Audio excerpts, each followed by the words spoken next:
ઓમ નમો ભગવતે વાસુદેવાય। મિત્રો, આપ સૌનું સ્વાગત છે અમારી આ ચેનલ સંપૂર્ણ જ્ઞાન ગુજરાતીમાં। મિત્રો, આજના વિડીયોમાં તમે પુરુષોત્તમ માસ વિશે જાણશો। પુરુષોત્તમ માસને અધિક માસ પણ કહેવામાં આવે છે, મલ માસ પણ કહેવામાં આવે છે અને પુરુષોત્તમ માસ લગભગ દરેક 3 વર્ષમાં એકવાર આવે છે। જેમ કે છેલ્લા અધિક માસ 2023માં શ્રાવણ મહિનામાં આવ્યો હતો અને આ વખતે અધિક માસ જેઠ મહિનામાં આવવાનો છે। તો આ વિડીયોમાં આપણે જાણીશું કે જેઠ મહિનામાં અધિક માસ ક્યારે શરૂ થશે અને ક્યારે સમાપ્ત થશે અને પુરુષોત્તમ માસમાં આપણે શું કરવું જોઈએ અને શું ન કરવું જોઈએ। તો આ વિડીયોમાં પુરુષોત્તમ માસ સંબંધિત સંપૂર્ણ માહિતી તમારી સાથે શેર કરવામાં આવશે, તેથી વિડીયો ખૂબ જ મહત્વપૂર્ણ છે। વિડીયો લાસ્ટ સુધી જરૂર જોજો। જો આ વિડીયો પસંદ આવે તો વિડીયોને એક લાઇક પણ જરૂર કરજો। તો સૌપ્રથમ જાણીએ કે અધિક માસ કેમ આવે છે, એટલે અધિક માસ લાગવાનું કારણ શું છે। જુઓ, અધિક માસનો સીધો સંબંધ સૂર્ય અને ચંદ્ર કેલેન્ડરના અંતર સાથે છે। એક સૂર્ય વર્ષ લગભગ 365 દિવસનું હોય છે અને ચંદ્ર વર્ષ લગભગ 354 દિવસનું હોય છે। તો આ સૂર્ય કેલેન્ડર અને ચંદ્ર કેલેન્ડર વચ્ચેનો ફરક દર વર્ષે લગભગ 11 દિવસનો રહે છે અને આ અંતર 3 વર્ષમાં લગભગ 32 અથવા 33 દિવસ જેટલું થઈ જાય છે અને તેને સંતુલિત કરવા માટે દર 3 વર્ષમાં એક વધારાનો મહિનો ઉમેરવામાં આવે છે અને તેને જ આપણે અધિક માસ એટલે કે પુરુષોત્તમ માસ અથવા કેટલાક સ્થળોએ મલ માસ પણ કહેવામાં આવે છે। અને આ સમય શુભ કાર્યો માટે વર્જિત માનવામાં આવે છે। શુભ કાર્યો કયા કયા, જેમ કે લગ્ન, મુંડન અથવા ગૃહ પ્રવેશ અથવા ભૂમિપૂજન કરવું, આ બધું મલ માસમાં વર્જિત માનવામાં આવે છે। જેમ કે તમારે જો નવું ઘર બનાવવાનું હોય તો તેનું ભૂમિપૂજન મલ માસમાં ન કરવું જોઈએ। મલ માસ શરૂ થાય તે પહેલાં અથવા તો પછી, એટલે કે મલ માસ પૂરો થાય એના પછી કરી શકો છો। અને જો તમે કોઈ નવો વ્યવસાય શરૂ કરવાનો હોય તો પણ અધિક માસનું ધ્યાન રાખવું જોઈએ। આ સમયમાં કોઈ પણ નવું કાર્ય શરૂ ન કરવું જોઈએ।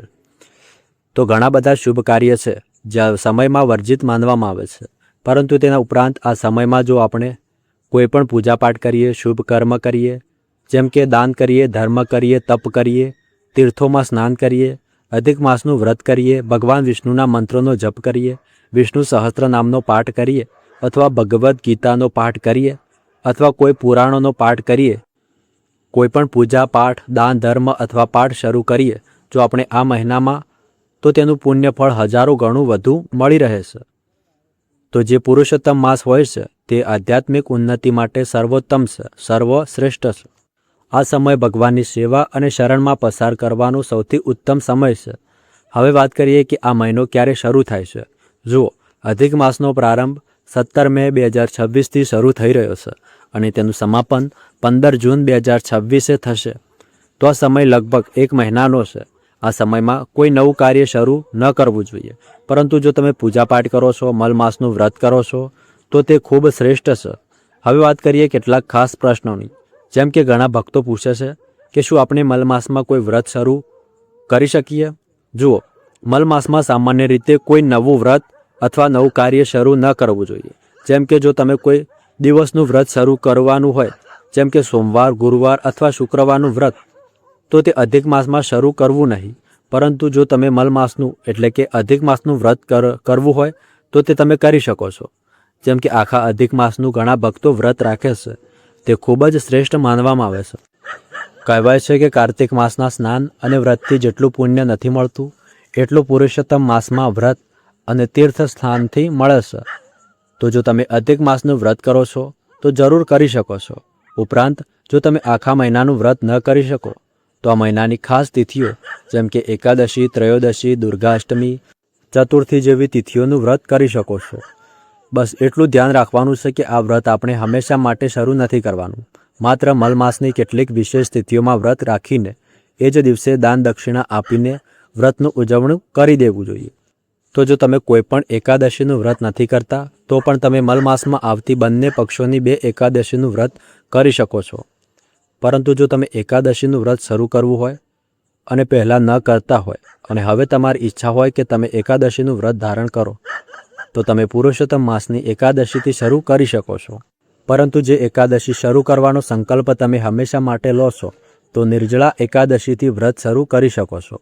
ઘણા ભક્તોના પ્રશ્ન હોય છે કે શું મલ માસમાં એટલે કે અધિક માસમાં આપણે વ્રતનું ઉદ્યાપન કરી શકીએ? જેમ કે કોઈ વ્રત પૂરું થઈ ગયું હોય તો તેનું ઉજવણું મલમાસમાં કરી શકાય? નહીં. જુઓ, અધિક માસમાં ન તો નવું વ્રત શરૂ કરવું જોઈએ અને ન તો કોઈ વ્રતનું ઉજવણું કરવું જોઈએ. આ મહિનામાં તમે નવું વ્રત શરૂ કરી શકતા નથી અને ન તો કોઈ જૂના વ્રતનું ઉજવણું કરી શકો છો. તમે થોડા વ્રત વધુ કરી લો, એટલે કે 2 સંખ્યા વધારી લો અને અધિક માસ પૂર્ણ થયા પછી તમે તમારા વ્રતનું ઉજવણું કરી શકો છો. હવે વાત કરીએ કે પુરુષોત્તમ માસના નિયમો શું હોય છે. જુઓ, પુરુષોત્તમ માસના નિયમો એ જ રીતે પાલન કરવાના હોય છે જેમ આપણે કાર્તિક માસમાં અથવા વૈશાખ માસમાં નિયમોનું પાલન કરીએ છીએ. જે ભક્ત કાર્તિક માસમાં અથવા વૈશાખ માસમાં સ્નાન કરે છે અથવા વ્રત કરે છે તેઓ એ જ રીતે પુરુષોત્તમ માસમાં પણ વ્રત અને નિયમોનું પાલન કરે છે.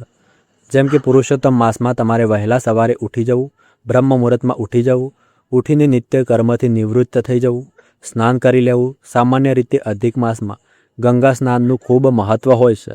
કોઈ પણ પવિત્ર નદીમાં સ્નાન કરવું અથવા તીર્થ સ્થળોમાં સ્નાન કરવાથી ખૂબ પુણ્ય મળે છે, પરંતુ આ બધું દરેક માટે શક્ય નથી હોતું.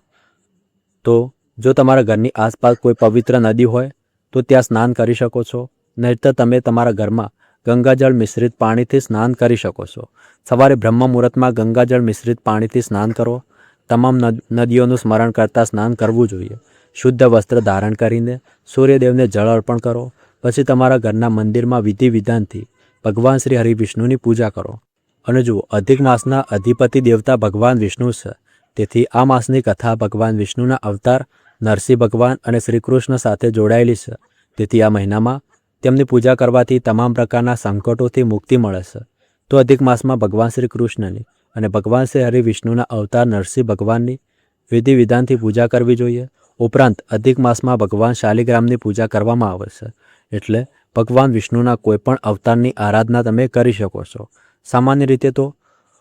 પરંતુ શાલિગ્રામ, તુલસી મહારાણી અને દક્ષિણાવર્તી શંખ તેમની વિશેષ રીતે પૂજા કરવાનું વિધાન છે.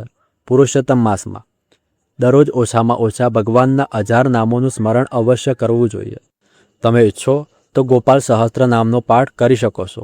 શ્રી વિષ્ણુ સહસ્ત્ર નામનો પાઠ પણ કરી શકો છો. એટલે કોઈ પણ રીતે ભગવાન શ્રી હરિવિષ્ણુના નામના મંત્રનું સ્મરણ કરવું શ્રેષ્ઠ માનવામાં આવે છે. અધિક માસમાં દરરોજ દીપદાન કરવું, ભગવાન શ્રી હરિવિષ્ણુ માટે હવન કરવું, યજ્ઞ કરવું શ્રેષ્ઠ માનવામાં આવે છે. એટલે પ્રયત્ન કરવો જોઈએ કે દરરોજ કોઈ મંદિરમાં અથવા ઘરે ભગવાન વિષ્ણુના નામે એક દીવો જરૂર પ્રગટાવો. તુલસી પાસે દીપદાન જરૂર કરવું. શાલિગ્રામ પાસે દીપદાન કરી શકો છો. ભગવાન શિવનું કોઈ મંદિર હોય તો ત્યાં પણ દીપદાન કરી શકો છો. ઉપરાંત અધિક માસમાં વ્રત કરવાનું વિધાન શાસ્ત્રોમાં જણાવવામાં આવ્યું છે. પુરાણોના અનુસાર જે મનુષ્ય અધિક માસનું વ્રત ધારણ કરે છે તેને તમામ પ્રકારના કાયિક, વાચિક, માનસિક પાપ કર્મોથી મુક્તિ મળી જાય છે અને કોઈપણ પ્રકારની મુશ્કેલીમાંથી મુક્તિ મળી જાય છે. તમામ પ્રકારના ભૌતિક સુખોની પ્રાપ્તિ થાય છે અને મરણ પછી વૈકુંઠ લોક એટલે કે મોક્ષની પ્રાપ્તિ થાય છે જો તમે મલમાસનું વ્રત ધારણ કરો છો. હવે જે ભક્તો મલમાસ એટલે કે અધિક માસનું વ્રત ધારણ કરવા માંગે છે તેમના માટે નિયમ શું રહેશે તેની માહિતી તમને આવનારી વિડીયોમાં જરૂર મળશે. તો આવનારી વિડીયો જરૂર જુઓ.